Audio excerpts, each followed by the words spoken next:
चलिए, तो ये कहलाती हैं इफ एल्स स्टेटमेंट।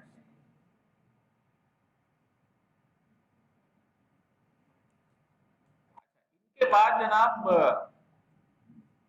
आप बहुत सारे एग्जांपल्स और कर सकते हैं। यूजर से नंबर इनपुट लें, मिसाल के तौर पे आप किसी से उसकी एज इनपुट ले लें और डिपेंडिंग ऑन एज आप उसको कोई मैसेज दे दें, या आप उसकी कोई डेट ऑफ बर्थ इनपुट ले लें और उसको बता दें कि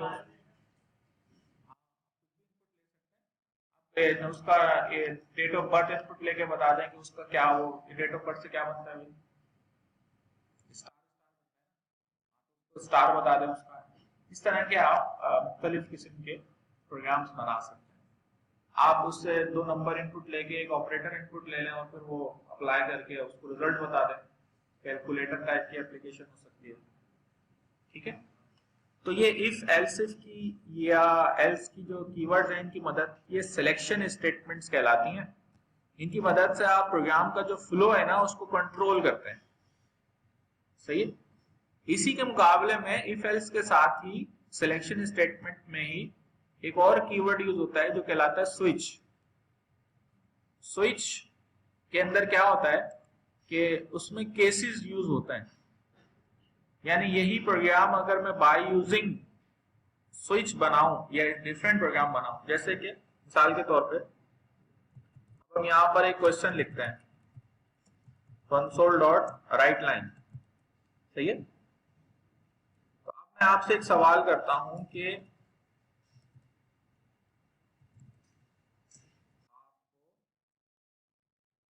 कौन सी लैंग्वेज पूरी आती है।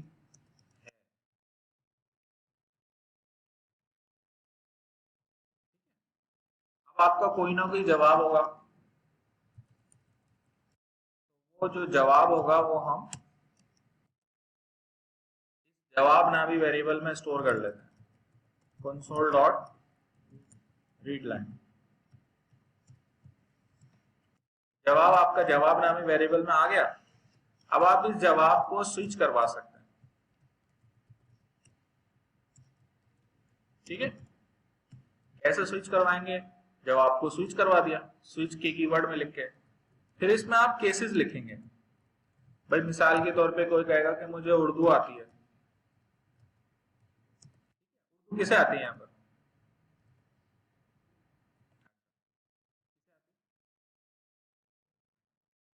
या मिसाल के तौर पे कोई कहेगा कि मुझे इंग्लिश आती है। इंग्लिश किसे आती है भाई?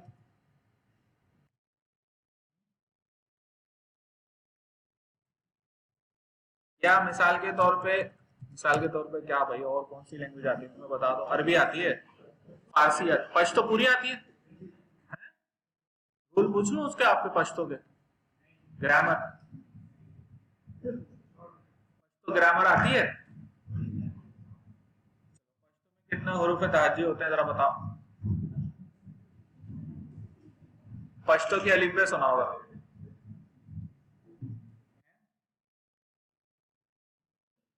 चलें, अब हमारा सूरत हाल ये है कि अच्छा किसी ने उर्दू रख दिया मिसाल के तौर पे, तो फिर हम उसके सामने फिर उर्दू में उसको जवाब दे देंगे। मिसाल के तौर पे हम उसको कह देंगे कि मुबारक हो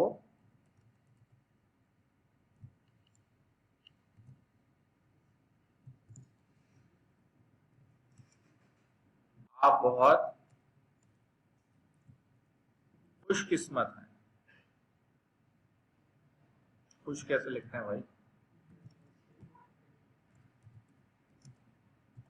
अच्छा,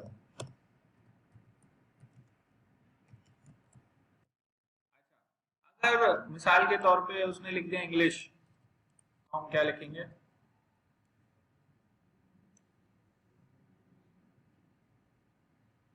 ओए को कैसे लिखते हैं इंग्लिश में? ओए कैसे लिखते हैं आप लोग बताएं ना, आप लोग ज्यादा चैंपियन हैं। ओ वाई ई ओए, ओ वाई ई ओए। एक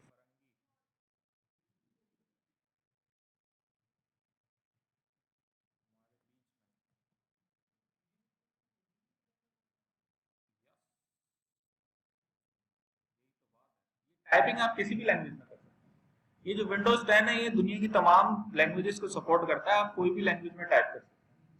तो ये जो टेक्स्ट है इसमें आप कोई भी लैंग्वेज लिख सकते हैं। आप यहाँ फ्रेंच भी लिख सकते हैं, आप यहाँ बंगाली भी लिख सकते हैं, आप यहाँ पश्तो भी लिख सकते हैं। कीबोर्ड सेटिंग, आपको उर्दू टाइपिंग आती है बस तो आप कीबोर्ड चेंज करके उर्दू टाइपिंग कर दें स्ट्रिंग में, लेकिन यहाँ उर्दू नहीं लिख सकते, इन्वर्टेड कॉमा के अंदर लिख सकते।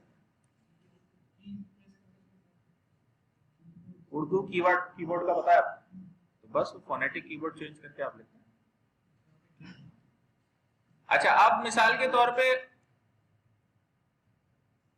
ये मैं बता दूंगा यार, आपको टेंशन क्यों ले रहे हैं आप लोग, कोई मसला नहीं। अब मिसाल के तौर पे ना उर्दू सिलेक्ट किया और ना इंग्लिश सिलेक्ट किया, तो अब क्या करें? जैसे इफ एल्स में होता है, तो फिर उसमें हम कर देते हैं केस डिफॉल्ट। डिफॉल्ट का मतलब है कि कोई भी ना ये ना ये, सही है? तो उसमें फिर हम यहां पे लिख देंगे अपना भाई है। तो अब इसका मतलब क्या है कि अगर जवाब में उर्दू है तो ये लिखा हुआ आएगा, अगर जवाब में इंग्लिश है तो ये लिखा हुआ आएगा, और जवाब में ना उर्दू है ना इंग्लिश है, ठीक है, तो ये लिखा हुआ आएगा। होगा क्या? होगा ये कि जब आप इस प्रोग्राम को रन करेंगे तो ये सिंपल ये वाली लाइन एग्जीक्यूट होगी और ये जवाब आपसे इनपुट लेगा, ठीक है। अब जैसे आप इसने पूछा भाई आपको कौन सी लैंग्वेज पूरी आती है, तो अब हम परेशान हो गए, जैसे कि आप लोग परेशान हो रहे थे, ठीक है। तो हम यहाँ पे लिख देते हैं पता नहीं। पता नहीं जनाब इधर आ जाएगा जवाब में। अब ये देखें, ये केस भी सही नहीं है, ये केस भी सही नहीं है, कहाँ जाएगा? ये डिफॉल्ट में जाएगा और यहाँ पे जाकर ये प्रिंट कर देगा कि जनाब अपना भाई है, ठीक है। तो यही काम हम इफ एल्स में भी कर सकते थे, स्विच में हमने करके देख लिया। तो दोनों में क्या फर्क होता है, किसी को पता है? इफ एल्स में और स्विच में? सही है, इससे क्या फर्क पड़ेगा?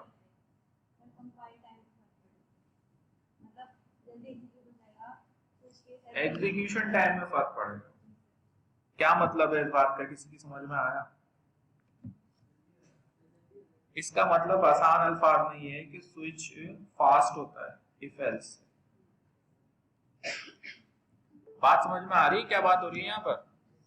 देखिए इफ एल्स में क्या होता है, जैसे मिसाल के तौर पे मैंने परसेंटेज लिखी -10, तो याद रखिएगा होगा क्या, पहले ये चेक करेगा, फिर ये चेक करेगा, फिर ये सारी कंडीशन चेक करेगा। वो करते करते करते करते जब आखिरी कंडीशन फॉल्स होगी फिर एल्स में आएगा। अच्छा, स्विच में क्या होता है कि वो डायरेक्ट जंप करता है आपके केस के ऊपर, कंपैरिजन कोई नहीं होती है, तो स्विच फास्ट होता है इफ एल्स के मुकाबले में। तो इसका मतलब फिर इफ एल्स तो यूज ही नहीं करना चाहिए, हमें स्विच यूज करना चाहिए, स्विच फास्ट है ना।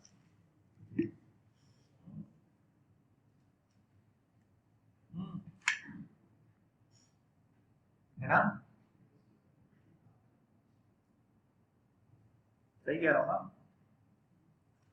भाई। मसला ये है कि स्विच में जो है ना वो इतना डायनामिक नहीं है जितना इफ एल्स है। ऑपरेटर वो सारे आप यहाँ यूज नहीं कर सकते, less than, equal to, not equal to, greater than, less than, यहाँ सिर्फ इक्वल टू होता है। इसका मतलब यहाँ पे लिखा हुआ है जवाब इक्वल्स टू उर्दू। अब जवाब इज लेस देन उर्दू या जवाब इज ग्रेटर देन उर्दू, वो काम यहाँ नहीं हो पाएगा स्विच के अंदर। तो अगर सिर्फ इक्वल इक्वल वाले केसेस हैं तो स्विच चल जाएगा, लेकिन अगर greater than, less than, not equal to वाली काम है तो वो फिर स्विच में नहीं चलेंगे। रेंज आपने डिफाइन करनी है वो स्विच में नहीं चलेगी, तो वहां पे फिर आप क्या यूज करेंगे? इफ एल्स यूज करेंगे। अगर सिंपल केसेस हैं कि ये या तो ये हो या ये हो या ये हो, तो फिर आप जैसे आप यूजर से उसका ग्रेड इनपुट ले रहे हैं, अब तो ग्रेड इनपुट कर रहा है तो ग्रेड करेगा, वो ए करेगा, ये नहीं करेगा कि 78 कर देगा या 79 कर देगा, वो ए करेगा। तो अब आपको एग्जैक्ट वैल्यू पता है कि यूजर क्या इनपुट करेगा, तो आप स्विच केस यूज कर लें, उसमें थोड़ा फास्ट हो जाता है। बात समझ में आ गई? ठीक है, सही है। तो आपने भी जनाब घर जाके एग्जैक्टली जैसे मैंने किया है वैसे ही आपने भी ये कोड लिखना है और रन करके देखना है। अब जाहिर है ये आप नहीं लिख पाएंगे क्योंकि उर्दू टाइपिंग अभी आपको नहीं आती है, तो आप यहाँ कुछ भी लिख दीजिएगा।